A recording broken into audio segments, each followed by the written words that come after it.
Halo semuanya, selamat datang di podcast Cerita Kampus. Nah, pada hari ini tuh kita kedatangan teman dari Prodi Ilmu Perpustakaan dan Informasi. Dan kita tuh bakal ngobrol-ngobrol seru karena banyak siswa-siswa sekolah itu sebenarnya yang salah paham sama prodi ini.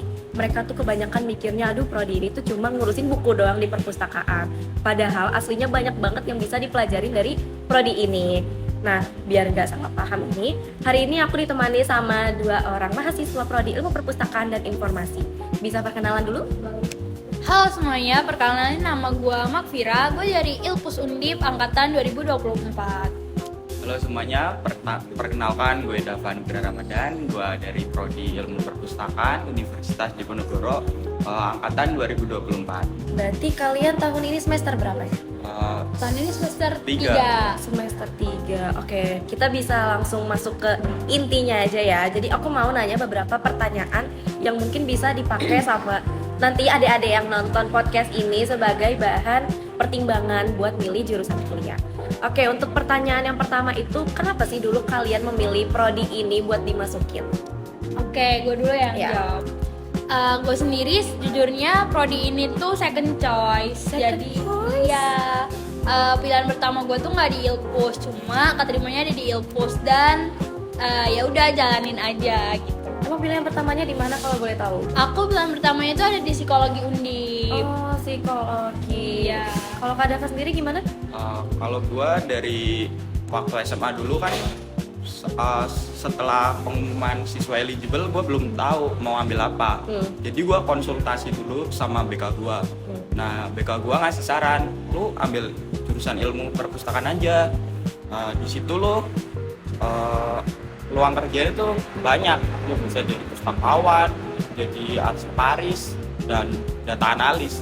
Gak cuma jadi pustakawan aja yang kerjanya cuma nyusun buku. Oh gitu. Oke, kalau gitu aku mau lanjut ke pertanyaan kedua. Nah, sebelum kalian masuk kuliah nih, kira-kira ekspektasi kalian sama kenyataan selama jalanin kuliah 3 semester ini gimana? Sama atau enggak? Jujur kalau aku sendiri, aku culture shock banget ya sama dunia perkuliahan. Kayak dulu kan mikirnya kayak kuliah ya udah nenteng-nenteng tote bag aja, bikin JJ, udah wisuda gitu ya. Ekspektasinya kayak gitu. Tapi kayak ini baru semester 3 aja kita udah pontang-panting tugas, apalagi kita juga di organisasi. Terus kayak semester 3 ini tuh bener-bener dar-der-dor banget dan banyak banget yang tumbang di semester 3. Betul. Kalau dari Kak Dava? Kalau dari gue juga shock sih pas awal kuliah. Dari segi materi kah, dari teman nyari-nyari jurnal, gue kagak bisa nyari-nyari jurnal gitu. Dulu pas SMA pakai Google doang. Sekarang jurnal.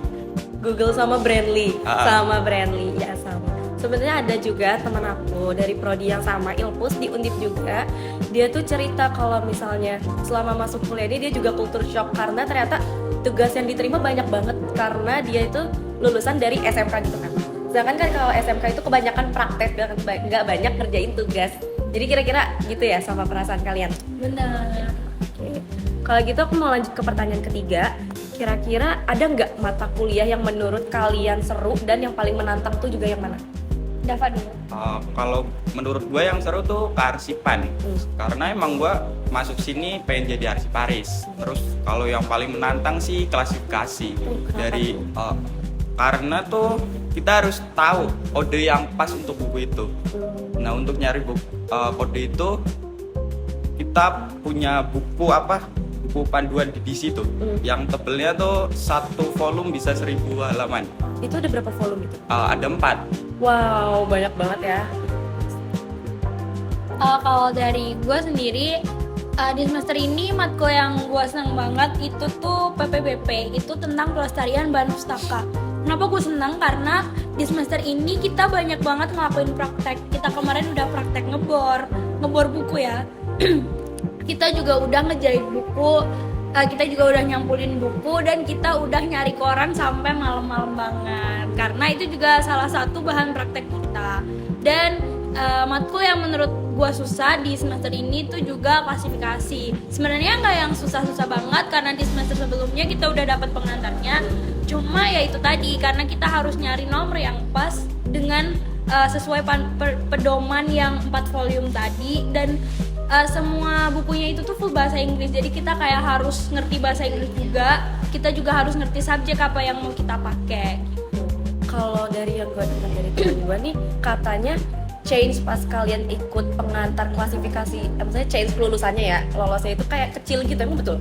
Bener. Dari Banyak. dosennya sendiri Iya. juga pun bilang, beliau bilang kalau di matkul beliau itu emang banyak banget kating-kating yang ngulang. Jadi kayak kita udah diwanti-wanti, kalian jangan sampai ngulang digituin. Gitu, susah banget berarti ya. Emang sudah.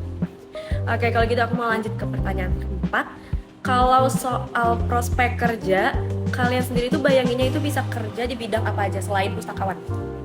Kalau bidang selain pustakawan, kita tuh bisa jadi arsiparis, data analis, dan apa aja yang berhubungan dengan informasi itu kita bisa. Soalnya kita ilmu perpustakaan dan informasi, jadi kita bisa mengelola informasi yang tersebar. Bener banget sih, kita selain jadi pustakawan, kita juga bisa jadi arsiparis. Itu yang paling penting karena banyak juga yang ngambil ilpus buat ngejar arsiparisnya. Dan juga kita bisa jadi data analis, dan banyak juga yang masuk ilpus buat bisa jadi PNS. Oh gitu, tapi kira-kira kalau masuk ilpusnya ada change buat kerja di pemerintahan nggak? Dari cerita-cerita cutting itu bisa, karena udah ada beberapa cutting yang mereka itu udah magang kayak di kementerian, terus di DPR RI juga, dan juga banyak banget yang magang di Akpol. Oh berarti chance kerjanya emang masih banyak banget dan diperluin sampai beberapa tahun ke depan ya? Bener banget. Gitu aku mau ke pertanyaan terakhir. Menurut kalian kenapa anak SMA yang masih bingung buat pilih jurusan tuh harus ngelirik jurusan ini? Oke, kalau menurut gua anak SMA yang masih bingung mau ngambil apa, itu tuh harus ngelihat ilpus. Karena kalau di ilpusnya, kalau di ilpus itu change buat masuknya itu masih besar banget. Karena kan masih banyak yang belum tahu ilpus tuh jurusan apa gitu kan. Terus juga prospek kerjanya yang masih luas banget itu tadi, dan kita itu udah punya ilmu yang spesifik. Jadi kita bukan ilmu umum. Dan menurut gua yang paling penting banget kalian harus masuk ilpus Undip, karena akreditasinya tuh udah bagus banget teman-teman. Ada Pak? Kalau gue sih hampir mirip sama yang dibilang Mas Fira itu. Tentang prospek kerja juga banyak. Terus untuk masuk jurusan ini tuh nggak sulit ya. Nilai yang dibutuhkan tuh nggak besar. Terus ya sih itu aja.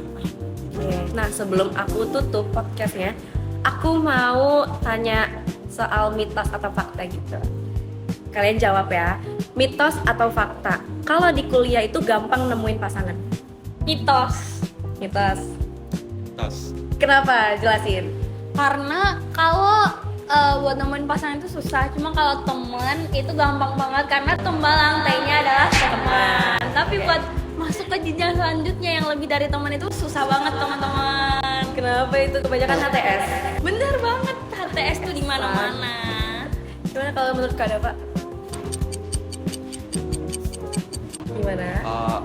mitos sih. Emang kalau nyari pasangan tuh susahnya emang dari kitanya sendiri. Kalau kita emang nggak mau nyari, nggak mau itu, Mungkin karena perbedaan culture juga culture. ya, perbedaan daerah segala macam, jadi susah buat klop gitu ya. ya. Nah seru banget nih ngobrol bareng sama teman-teman dari Prodi Ilmu Perpustakaan dan Informasi. Yang mana ternyata ilmu perpustakaan itu bukan cuma soal buku, tapi juga soal manajemen informasi di era digital yang pastinya kepake banget di dunia kerja kalian nanti. Nah makasih banget buat teman-teman yang udah meluangkan waktu dan bisa sharing ke podcast kita hari ini. Buat kalian yang masih bingung buat pilih-pilih jurusan buat kuliah nanti, semoga obrolan ini bisa kasih kalian gambaran baru. Jangan lupa follow podcast ini biar bisa dapat lebih banyak insight di kedepannya. Makasih, dadah. Bye-bye.